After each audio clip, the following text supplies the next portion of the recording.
एक प्यारी सी बच्ची अमना बाग में खेल रही थी। वह नहायत रहमदिल और नरम दिल की मालिक थी और उसे जानवरों और परिंदों से बेहद मोहब्बत थी। अचानक उसकी नजर एक जख्मी परिंदे पर पड़ी जो जमीन पर पड़ा था। अमना जल्दी से परिंदे के करीब गई और नरमी से उसे अपनी झोली में उठा लिया। इसका एक पर टूटा हुआ था और वो अड़ने से कासिर था।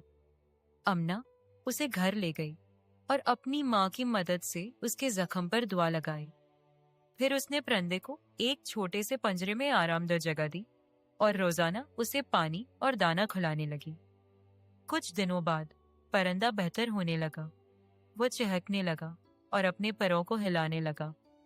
अमना खुशी से उसकी तरक्की को देखती रही। आखिर वो दिन भी आया जब परिंदा अड़ने के काबिल हो गया।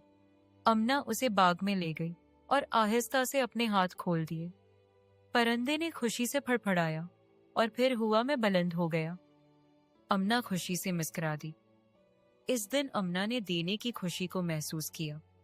उसने जाना कि किसी की मदद करना और उसके चेहरे पर मुस्कुराहट लाना दुनिया की सबसे बड़ी खुशी है।